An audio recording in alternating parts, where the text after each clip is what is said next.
5,000 करोड़ से ज्यादा की संपत्ति।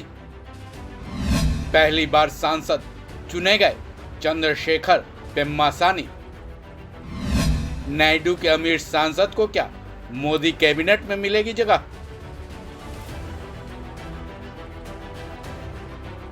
लोकसभा चुनाव के रिजल्ट ने सबको चौंकाया, लेकिन टीडीपी यानी चंद्रबाबू नायडू के नवनिर्वाचित सांसद भी लोगों को बेहद चकित करते नजर आ रहे हैं।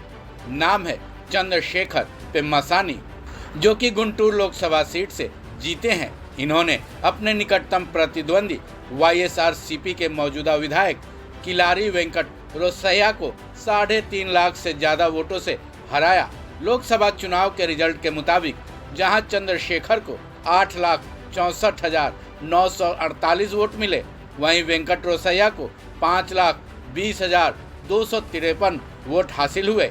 लेकिन पेम्मासानी अपनी जीत के लिए ज्यादा चर्चित नहीं है, बल्कि वो तो अपनी अमीरी के लिए चर्चा में आ चुके हैं। चुनाव आयोग को दिए गए हलफनामे के मुताबिक पेम्मासानी की कुल संपत्ति 5,700 करोड़ रुपए से ज्यादा है। वो टीडीपी के ही नहीं बल्कि लोकसभा चुनाव के चौथे चरण के सबसे अमीर उम्मीदवार थे। चलिए लेते हैं उनकी अमीरी का ब्यौरा। चंद्रशेखर पेम्मासानी ने जब अपना नामांकन कराया तो चुनावी हलफनामे में उन्होंने जो ब्यौरा दिया, उसने चुनाव कार्यालय के अधिकारियों तक को चौंका दिया था। आपने भी पेम्मासानी चंद्रशेखर की संपत्ति के बारे में सुना होगा तो चौंक ही गए होंगे। चलिए जानते हैं उनकी और उनके परिवार की पूरी संपत्ति के बारे में। चंद्रशेखर पेम्मासानी की अपनी संपत्ति 2,448.72 करोड़ रुपए है। वहीं उनकी पत्नी के पास 2,343.78 करोड़ रुपए हैं।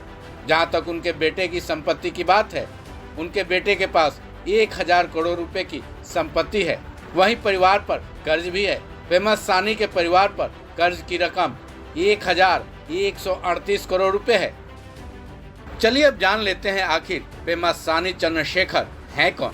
चंद्रशेखर पेम्मासानी का ताजा परिचय चंद्रबाबू नायडू की पार्टी पीडीपी के नए नवेले सांसद हैं। मूल रूप से पेम्मासानी चंद्रशेखर एक डॉक्टर हैं। आंध्र प्रदेश के गुंटूर जिले के बुरपालెం के रहने वाले हैं। उनके पिता नरसरावपेट में एक होटल के मालिक थे। उस्मानिया यूनिवर्सिटी से डॉक्टरी की पढ़ाई के बाद मास्टर्स डिग्री हासिल करने वो अमेरिका चले गए थे, जहां से उन्होंने मेडिकल लाइसेंसिंग परीक्षा में शानदार रैंक भी हासिल की थी। पढ़ाई पूरी करने के बाद उन्होंने एडुटेक नाम की एक कंपनी शुरू की। हालांकि कंपनी शुरू करने से पहले कुछ वक्त तक उन्होंने डॉक्टरी की प्रैक्टिस भी की थी। चंद्रशेखर के हलफनामे के मुताबिक उनकी ज्यादातर संपत्ति अमेरिका में ही है। 2020-21 में अमेरिकी सरकार के सामने उन्होंने खुद अपने पास 643 करोड़ रुपए और पत्नी के पास 594 करोड़ रुपए होने का खुलासा किया था। मीडिया रिपोर्ट्स के मुताबिक चंद्रशेखर 2014 में ही चुनाव लड़ना चाहते थे, लेकिन उस वक्त उन्हें मौका नहीं मिला था। अब टीडीपी नेता और गुंटूर के सांसद गल्ला जयदेव की राजनीति छोड़ देने के बाद पेम्मासानी चंद्रशेखर को चुनाव लड़ने का मौका मिला और जीत भी हासिल हुई। अब ये देखना दिलचस्प होगा कि मोदी कैबिनेट में चंद्रशेखर पेम्मासानी को जगह मिलती है या नहीं। इस खबर में बस इतना ही। बाकी अपडेट्स के लिए जुड़े रहें वन इंडिया हिंदी के साथ।